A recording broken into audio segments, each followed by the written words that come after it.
So, good evening, everybody. This is Pete W here, and it is now time for the track release of what tracks we are going to be doing here in the Late Breakers Club Raging Bulls division, Friday night racing. Obviously, we are now really excited to launch a Saturday night racing, and preparations are well underway to get that going.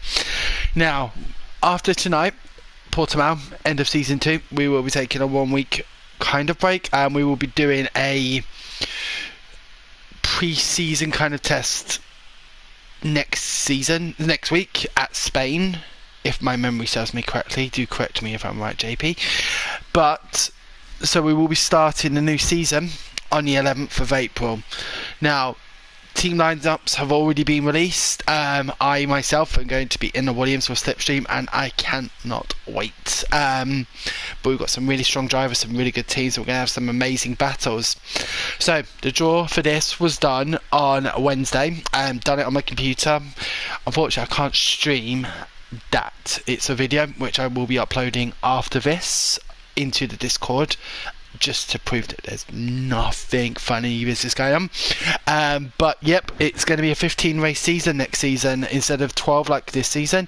We're going to have 3 sprint races as well, guys. Race 4, race 8 and race 12.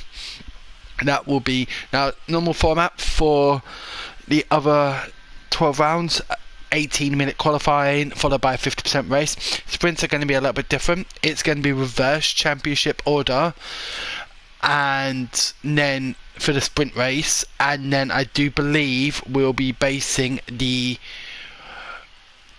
we'll be basing the start grid for the feature race on the results of the sprint race. So without further ado, 15 tracks, 25 tracks in total on the calendar, guys, available in the game if you include Portimao. We did take up Monaco, just admin team decision, because we want everyone to be able to enjoy their racing and have good opportunities to battle and overtake. So, track 1, which we will be doing on the 11th of April. We're starting off in Europe. It is 2 DRS straights, very technical, high downforce track, and it is Hungary. Hungary is going to be our first track. 14 turns, 2.7 miles, and a firm solid on the calendar. Has been around for definitely my lifetime, being 39 this year, oh my goodness. And some great battles there. Turn 1, turn 2, going into turn 1 and turn 2.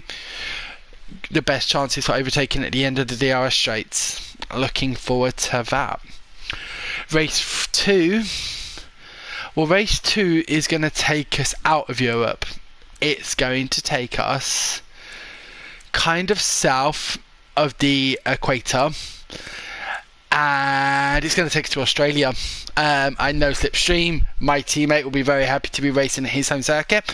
Australia, it's a 3.279 track, 4 DRS straights, 2 activation points, 14 turns in total, and a lap record in the low 120s, or 122.35, which was set by Sergio Perez in 2023. I do believe that was broken last week in 2025 by one of the McLarens. Not 100% sure. But 4 DRS straights are plenty of opportunities to overtake, get eaten alive, kind of. The best opportunities for taking will be coming to the end of Sector 2 and then down towards Turn 1, I believe. Long DRS straights. Big problems if you get that chicane wrong in Sector 2, Sector 3, down towards the end of Sector 3. But yeah, Australia will be our second race. Now we're going to head to the deserts. Now there are 3 tracks in the desert: Qatar, Bahrain and Jeddah. And it's going to be Bahrain. First track on the calendar, 4th this year in 2025, but it will be 3rd for us. 15 turns, 3.36 miles, and a lap record of 1:31.447, which was set in 2005 by Pedro de la Rosa. One of these tracks that has been on the calendar for so long, Obviously, we had a double header in 2020 of it, Sakir and the shorter Sakir circuit as well. Looking forward to it. Should be a good track. 2 DRS straights along the back straight, and of course after the infamous turn 9, turn 10, 15 turns total, and yeah, some very good opportunities for overtaking. A few places to make mistakes, most notably for me turn 13, come 12, 10, 12, 10, 13, as well as the start of sector 2. So our first, that is Bahrain, that is race 3, fourth race, first sprint race, and it's one of my favourites. Is it Belgium? No, it's not. It takes us again to Asia. It's Baku, 20 turns. Again, 2 DRS straights, one of the longest straights on the calendar for sector 3, flat out. Speeds in excess of 215 miles an hour, 3.7 mile circuit, and a lap record 1:43.009. That is going to be our first sprint. Requires so many different abilities. Managing the castle section, millimeters can literally take you out of the race, as well as having that speed so you do not get stumped down the DRS straights. Baku, that will be our first sprint race. Our next race keeps us in Asia.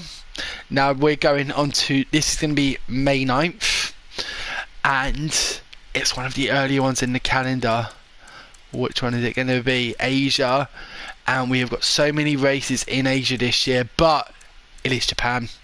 Japan, 3.608 miles, 1 DRS straight only, and that is the back straight. 18 turns, and for me, what an amazing track. Sector 1, so many opportunities to lose time if you don't get your line right, battling hard collisions. But also the only figure of 8 circuit on the F1 calendar, if I do believe, if I'm right. Suzuka has been on the calendar since the 90s, with the exception of COVID, and a firm on the calendar for quite some time.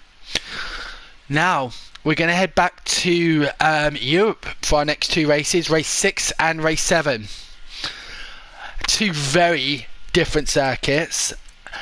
But the first one is going to be the Temple of Speed. Yes, it is Monza, the home of Scuderia Ferrari, and a 3.599 mile circuit, flat out for over 70% of it, very low wings, 2 DRS straights, and the dreaded turn 1 rundown. Never wanting to be in the middle of the pack there going into turn 1, rounding down at 200 miles an hour, 20 cars.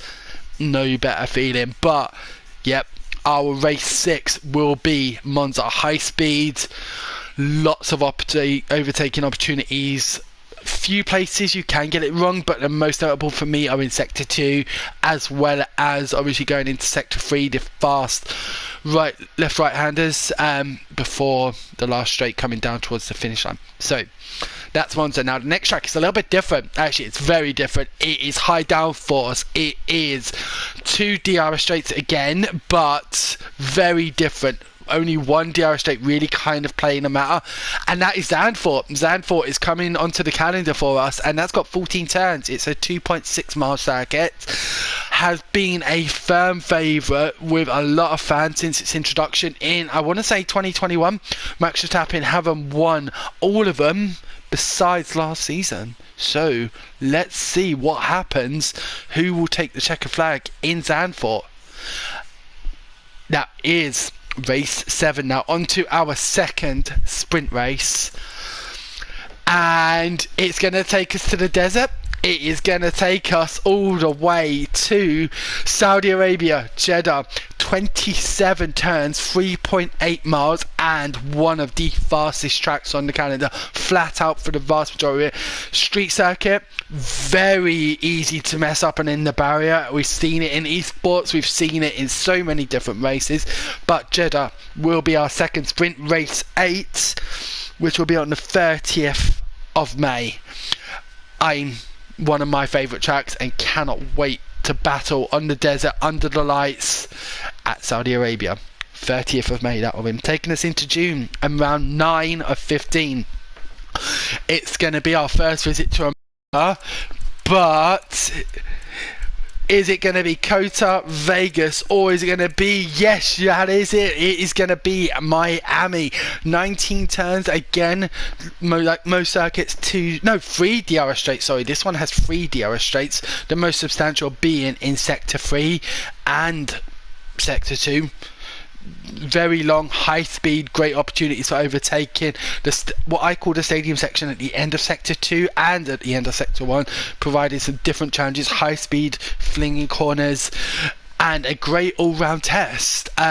Just one of those tracks that it's so easy to get it wrong, and you have to have your wits about you. I think we're going to see some amazing racing there. That's race 9. And we're going to stay in America for race 10. And that is going to take us to, that is right, under the lights at Las Vegas on the Strip, racing down at over 215 miles an hour. 2 DRS straights, one in Sector 1 and one in Sector 2/3. Obviously, everyone knows about the amazing overtaking opportunities we will have going into those sectors, and some great battles to be had, some really tight downforce corners, but too much downforce will obliterate you along the long, far sections of Sector 3. At the end of the day, Sector 3 is over 90% flat out, so it's going to be a great circuit. One of my actually probably my favourite on the entire calendar. Cannot wait to be racing there. That is round 10, 13th of May. Our next track, round 11, takes us back to Asia, and you've got it, guys. There's only one heading this way, China. 16 turns, 3.387 miles, and so many different skills required here. Sector 2, so twisty and turny. You don't want to also fly off after turn 1 and 2. You need to have that solid base on the ground, but 2 DRS straights in Sector 3 and Sector 1, which give great opportunities to take overtaking into turn 14 and into turn 1. We're going to see some great battles here, guys, I think. And yeah, that is going to be round 11, China. Now on to our final sprint race.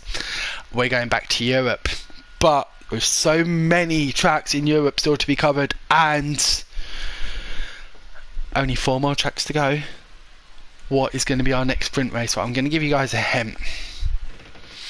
We've already had one race in, well, we're already going to have one race in this country.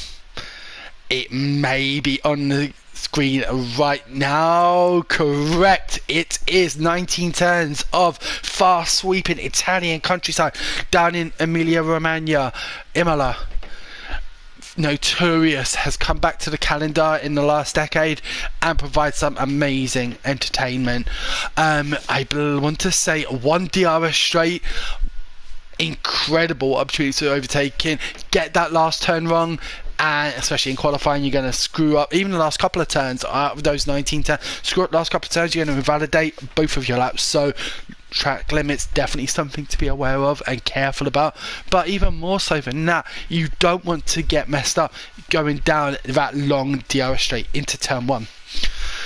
It's going to be some great opportunities to overtake, especially sprint and feature. Fastest drivers, championship leaders will be starting from the back, fighting their way forward with only 3 races to go after that, which will bring us to what I actually think is that this is only a 3-mile circuit, but I do believe the next one is even shorter. It's going to be, yes it is shorter. It is Austria, the Red Bull Ring, 2.683 miles, and the shortest track on the calendar. Only 10 turns, 3 DRS straights, up to turn 1, down to turn 2, and obviously then after turn 2 down towards turn 3. It's high pace, it's low down force, so many opportunities to get wrong in Sector 2 because you're battling that low down force and not wanting to lose too much time going into the DRS zones. I've seen so many trains here, and I think it's going to be one of those circuits we're going to have a train until a break happens in the sense of a mistake. It's going to be a great race, and that will be race 13 of 15 here in the Late Breakers Club Raging Bulls division. That will be taking place on the 4th of July. Now into the last 2 races. The next race, well, you guys might be familiar with it because we're doing it tonight, and it's going to be the penultimate round of next season. Portimao in Portugal. Now, I do believe this has only been on the calendar once or twice, which is a shame because it is a phenomenal track. 15 turns, 2 DRS straights in Sector 1 and Sector 3 all the way down. Now that Sector 3 DRS straight, the amount of time available to gain there, we're going to see some amazing overtakes into Turn 1, even maybe even before that. I definitely don't think we're going to see many overtakes in Sector 2. Hard to pull out that second, and you're going to lose over half of it down that DRS straight, as we're probably going to see tonight. So I'm not going to say much more, but 15 turns, a 118.7 lap record, 2.891 miles. One of the shorter tracks on the calendar, only slightly longer than Red Bull Ring. And the last race of the season, well, we're going to head over the Atlantic, and it's going to take us to Daddy's Right, our championship decider next season in the Raging Bulls. Friday night racing will be decided at Texas. 20 turns, 2 DRS straights in down to Turn 1, and then a long one in Sector 2. 40.425 miles and a lap record of 136.169. It's COTA. It's just what I think for me going to be a great way to round off that season. Not me personally, because I'm not that great at it, but Sector 1, you know, so many opportunities for track limits. Drivers having to be very careful there, and then you've got the blitz down towards the end of Sector 2, start of Sector 3. Great track, some great driving. And guys, that is our 15 race calendar. It's going to start on the 11th of April. It's going to finish on the 18th of July, so a few weeks after obviously F1 25 coming out, but we will be staying on F1 24 for the duration of this season, allowing some of us with old gen consoles to get the new consoles, as well as not to transition in the middle of a championship battle. So we will be staying on until the end, and on this game, and I think COTA will be a great way to round it off. So guys, that is the announcement for the Raging Bulls Friday Night Racing League, which will kick off in 2 weeks time with a pre-season test kind of, but it's going to be a race. It will be a short 18-minute qualifying and 50% race at the Circuit de Catalunya, and cannot wait to be back at Spain. I've just done it today in my career. Great track, but that's where we will be doing our testing next week for season 3 with our new teams, our new teammates. Who's going to win it? We've got the lineups on the Discord and on our Facebook page, guys. If any of you are on Facebook, please do give us a like and a follow. It's the Late Breakers Club Online Racing League. And now is that for right now. We are going to be very shortly heading to the race. In about 15 minutes, the lobby will be opening. I will be, if anyone would like to see the video of the draw done, I will more than happily post it in the Discord. Let me know in the comments, and we can get that sorted. It is an 8-minute of me talking, but let's face it, that's what I do best. So, yeah, guys, have a great evening. Can't wait to see Portimao tonight. It's going to be some great action. Stay tuned, guys. We'll be back online in about 15 minutes, ready to go at Portimao. Take care, guys. Bye.